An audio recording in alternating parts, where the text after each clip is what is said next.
I'm going to start out by examining the currency of the United States and looking at the symbols presented on the bills.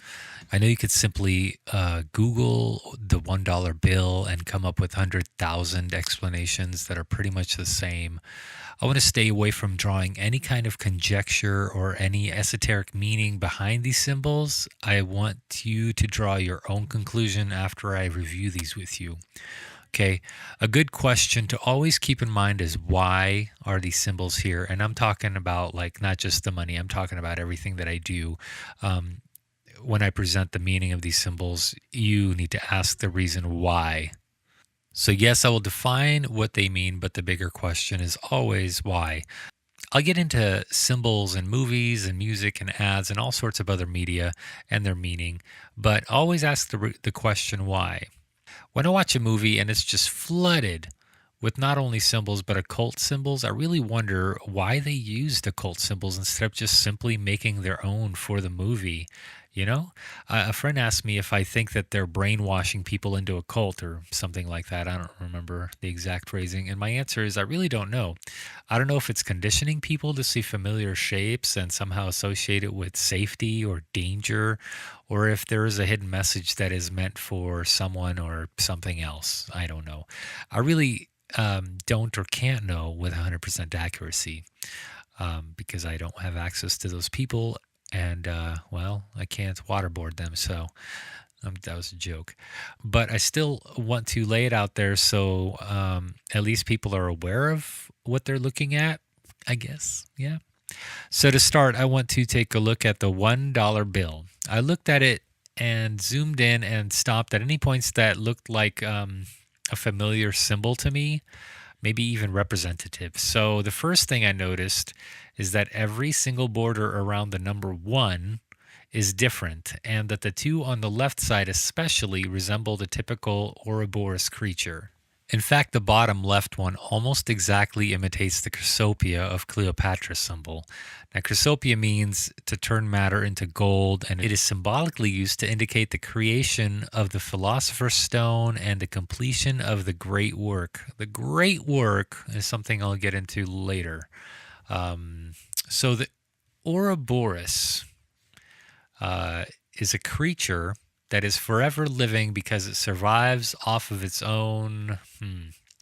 Well, here's the thing. Some say it survives off of its own flesh, and some say it survives off of its own feces. So the point, however, the point is that it survives in an ever-present cycle, and under no circumstance will it ever stop eating its own flesh or feces or whatever, for it will surely cease to exist. Whether this was an intended cryptic symbol, I will never know for sure, but it's probably intentional because of the next symbol that everyone is very familiar with, which is the all-seeing eye. That's actually a misconception. It's called the Eye of Providence. So to get into the history of this little thing, do you see the Roman numerals at the base of the pyramid? The number it represents is 1776, which is the year suggested to be put on by the First Great Seal Committee. So the First Great Seal Committee, they were asked to create this the Great Seal, which we see in the United States on the floor of CIA, let's say. And the first committee was formed in 1776, and it's got 4 members. So the first committee was Benjamin Franklin, Thomas Jefferson, John Adams, and they were working with an artist named Pierre Eugène de Cimetière. He's some French guy. Actually, he wasn't French. He immigrated from Jamaica. Doesn't matter, all right? Because the first seal was kind of weird. All right, it was, let me see here. The first seal was rejected because it was hideous. Here's the picture of it. It's kind of, what is that? I don't know. It looks like a child's, I don't know. Okay, the second was rejected because it had a mistake. And then finally, Congress asked Charles Thompson to design it, and that's what you see today. Actually, the back of the dollar bill has the back of the Great Seal right on it. So if you're thinking, well, the eye is definitely an Illuminati symbol, well, you're not wrong, but you're also not exactly accurate either. It was the Eye of Providence that inspired the Freemasons to use the image of the one eye, the dualist eye. Right, so the pyramid represents stability and strength, and it is said to have nothing to do with Egyptian mythos or the like. But here's the thing about that pyramid is you could see the one side there, and that's pretty typical of another pyramid and a couple others, where it could have been just a straight view of a pyramid. They decided with this version of it, right, which is kind of weird. Maybe it's just a coincidence. I don't know. I also see a river behind the pyramid, and it's either the Mississippi or the Nile. Uh, Seeing how we don't have any pyramids here in the U.S., it's probably the Nile. All right, maybe. I don't know. Again, I can never know for certain. The direct translation of Anuit Coeptis, I don't know how to really say that, is favor our undertaking. And Novus Ordo Seclorum, New Order of the Ages. I feel like I'm summoning demons into my living room saying that, but it's just Latin. People, it's just Latin. All right. So again, here's the symbol, and your task is to ask why is it there? Why an Egyptian pyramid? Why Anuit Coeptis? Why Novus Ordo Seclorum? Why on the dollar bill especially? Like I could see it maybe on the Great Seal because it was such a long time ago and they were all really gung-ho about this whole thing.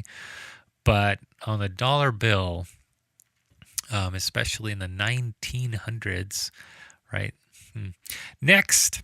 Okay, this one I've actually known about since I was in middle school, except we all said it was a spider in the web, when in fact it was not. It's an owl. Okay, it's still debated. And really, the only few that know what it really is are the ones who designed the bill. I wonder who they are. Edward M. Weeks designed the 1935 dollar, but you can't see. It's clearly different, right? But I couldn't find out who designed the modern dollar bill with the spider/owl. Interestingly enough, maybe this little guy is meant to look like both. I happened upon this seal while researching it. It's pretty interesting. You see what it says there? Yeah.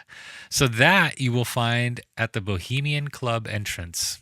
Okay, so if you don't know what the Bohemian Club is, check it out.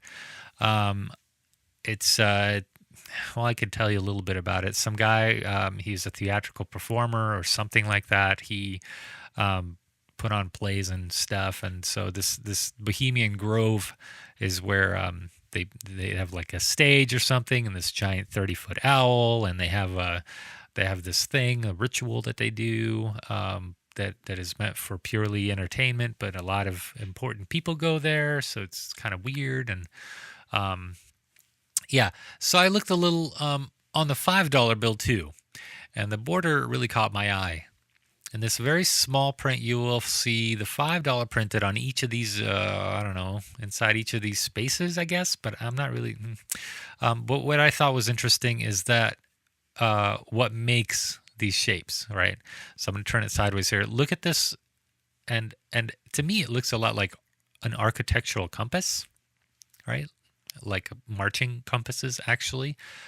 Even the looping lines on top look like it can indicate motion. Like that's how you turn the compass to make those arcs, you know? So the border may not have any significance, but the compasses do, as it is notoriously almost exclusively used in the Freemasons logo. I wouldn't be surprised if they're angled at 33 degrees either. Let's check. So that's the money, right? I will probably do a little more on the other currency we have here in the United States. And you know what? I'm not going to stop there. I'm going to check out other currency too. I'm always interested in what other countries' currency has and what their symbols have and what they have meaning. And if there are any similarities to our currency. So I'm going to check that out as well in the future. So stay tuned for that. Thanks for watching.